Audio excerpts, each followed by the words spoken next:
السلام عليكم ورحمة الله وبركاته. ده القسم الثالث من حكاية مانج. صلى على النبي ويلا بينا نبدأ الحكاية.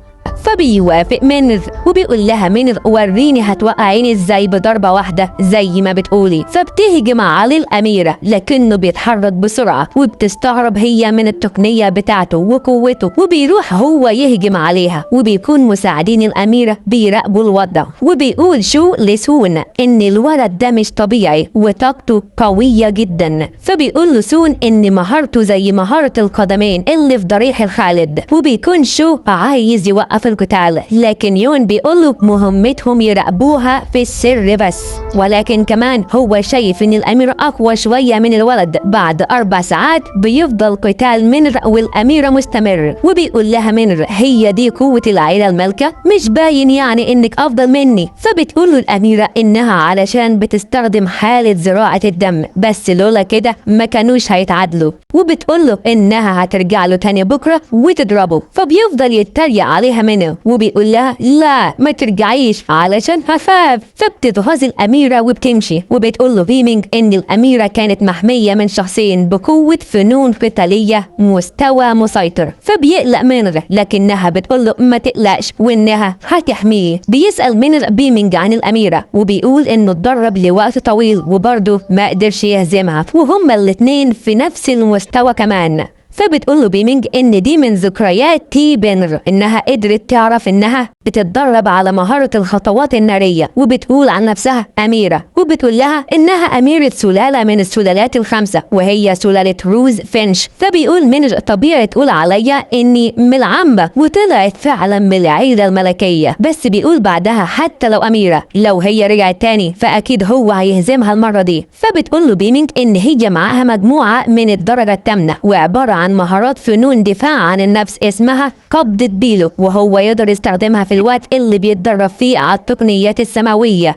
وان المهارات دي هتساعد جسمه يتحسن وفي نفس الوقت هتحفظ قوته. فبيقول لها منر يبدأوا في التدريب، وبياخد منر المخطوطة وبيبدأ يشوف تدريب التقنية منها. وبتكون الأميرة في نفس الوقت بتتدرب جوه كهف، وبتقول انها هتهزم منر بأي طريقة لدرجة هتخليه مش قادر يتعرف على نفسه. وبتفضل تتدرب لحد ما طاقتها بتظهر، وبتقرر تقوم بعملية الاختراق. وبنلاقي شو وسون بيراقبوها، وبيتفاجئ سون من اللي شايفه وان الاميرة هتقوم بالاختراق وتبقى محارب من الدرجة الاولى. وبيقول له شو انها متضايقة من الولد اللي قابلته، وبيقول له ان الاميرة تجسيد لروز فينش وان هما ما شافوش حد زيها من مئات السنين، وانها مش هتقبل انها تتعادل مع واحد من العامة. وتاني يوم بتتقابل الاميرة مع منر وبتقول له انها هتعلمه الدرس كويس قوي، وهو بيقول لها ان هي اللي هتتعلم منه الدرس. وبيبدأوا الاتنين في هجومهم بكل طاقتهم، وبتتفاجئ الأميرة من قوة منر وإنه قدر يخترق قوتها بسرعة كبيرة، وإنها تجسيد روز فينش. وفضلت سنين تتدرب على الاختراق لحد ما قدرت توصل له من يوم. وبيقول منر لنفسه إنها عندها قوة مش طبيعية، وإنها قدرت تتقن الاختراق في يوم واحد وهو أصلا مش بيقدر يعمله غير بمساعدة بيمينج. وبيبعدوا الاتنين، وبتتعصب الأميرة أكتر، فبتظهر قوة رهيبة جدا في المكان، وبتستخدم تقنية أجنحة العنقاء الملتهبة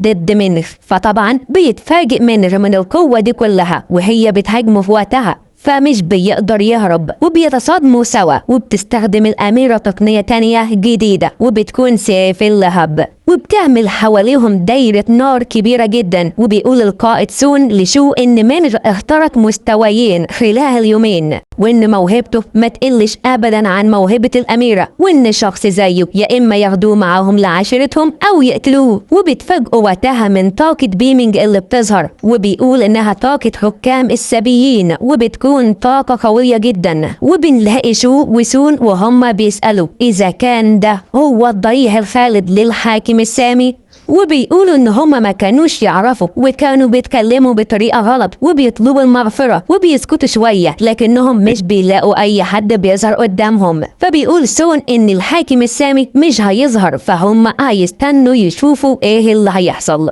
وبتكمل الاميرة هجومها الشديد على منر، وبتقوله عرفت دلوقتي ايه الفرق بين قوة الامراء وعامة الناس ولا لسه معرفتش؟ فبيقول لها منر انه لسه ما خسرش وعايزهم يكملوا قتال. فبتقول الأميرة في نفسها انه مش راضي يستسلم وان الإرادة عنده قوية زي قدرته، لكنها بتقول له انها مش شايفاه فاشل قوي، بس هي تعبت وهترجع له تاني يوم. وبيفضلوا يتقابلوا يوم ورا يوم ورا يوم ورا يوم، ويفضلوا يقاتلوا بعض باستمرار ومحدش فيهم بيوقف ده. وفي يوم بتقول الأميرة ها مستعد النهارده تاخد ضربة تاني؟ فبيقول لها منر بطلي كلام ويلا نبدأ قتال. وبيقول في نفسه انه بياخد الضرب ده علشان يتدرب كل ليلة في الزراعة. فبتقول الأميرة انه فعلا محتاج ياخد ضربة جديدة وانه عارف انه ما يقدرش يهزمها، بس مش عايز يعترف بده. فبيقول منر في باله انه قدر ينجح في تقنية قبضة بيلو الليلة اللي فاتت وانه هيفاجئ الأميرة بده. وبيقول منر للأميرة انه في اخر جولتين ما استخدمش اي مهارات، بس دلوقتي هيستخدم اضعف فنون دفاع. فبتقول له الأميرة ها اضعف مهارة فنون دفاع؟ انا مش مصدقة انك تعرف حتى مهارة دفاع واحدة ضعيفة. وبتكون مشفقة على منر وقتها، فهو بيقول لها انت لسه عايزة تحاربيني ولا لأ؟ ووشه بيحمر شوية، بس هوب بتضربه الأميرة، ولكن بيقدر منر يصد هجومها في الوقت المناسب. وبتتفاجئ الأميرة ان مهارتها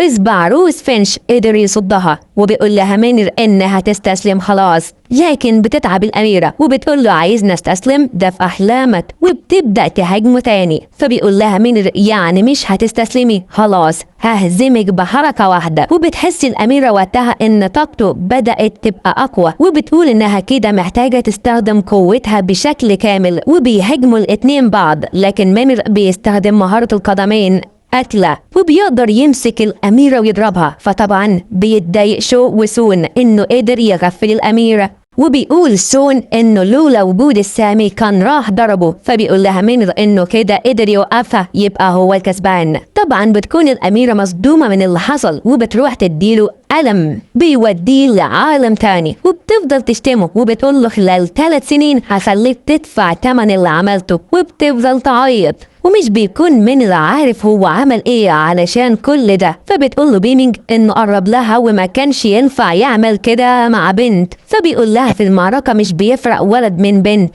في الحرب، وانه قرر يستغلها وخلاص علشان يكسب. وبنلاقي منر بيقول لبيمينج انه ساب بيت يي من 2 شهر وفضل يتدرب على الزراعة ويعيش كشخص حر. فبتقول له انه كل اللي عمله يستحق المجهود فعلا. وبتقول له انه وصل في فنون الدفاع في تقنية خطوات السماء للمرحلة ال5، وكمان مع العباية الذهبية وتقنية قبضة بيلو، وانه كده ما عندوش اي منافسين ليه في نفس المستوى، وان اللي هيعملوا له مشاكل هم المحاربين.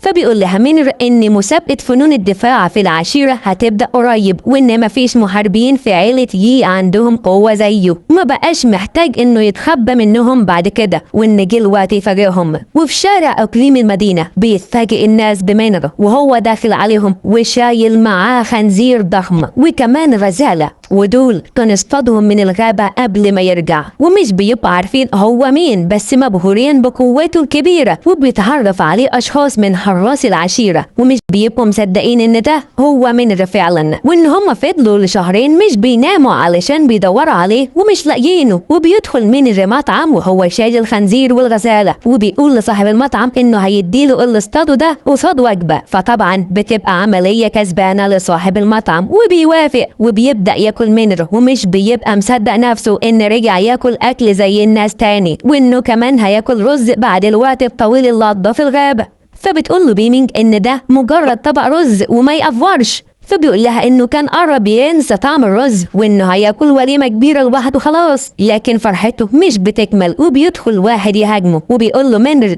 مش انت التابع اللي على طول مع تشيامر، وكمان بما انك هنا يبقى اكيد هو قريب.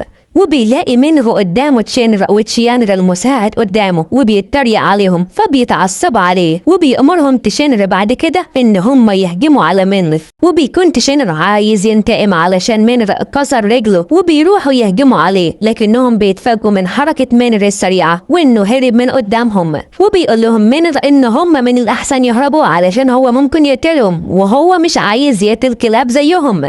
فبيتضايق تشينر وكمان ينرى وبيروح يضربوه، لكنه بيهاجم الاتنين وبيطيرهم في الهواء بعيد بضربة واحدة بس. فبيخاف تشينر لأن مينر قدر يخلص عليهم بضربة واحدة، وده غريب جدا ومش عارف هو عمل كده ازاي. فبيقول مينر لتشينر مش كنت عايز تنتقم مني؟ يلا تعالى. وبيروح لمينر وبيقول له يعني انت عايز تنتقم مني عشان كسرت رجلك؟ طب تعالى يلا حاول وريني. فبيخاف تشينر وبيهرب وبيقول لمينر لو عندك الشجاعة استناني المرة الجاية. وبيجري وبياخد تشينر حصانه وبيطلع يجري في المدينة وهو خايف، وبيقول لنفسه ان مينر ما ينفعش يقبض عليه ابدا. وبيفتكر وقتها تشينر اما كان هو بيهين مينر وهم صغيرين، وبيقول له انه حتى ما يستحقش يكون خادم عنده وان هو مجرد حصان بالنسبة له. وبيكون باقي الاطفال مبسوطين باللي بيعمله تشينر، وبيقول لنفسه ان آخر مرة دخل في قتال مع مينر رجله اتكسرت، فأكيد المرة الجاية هيموت بسبب قوته.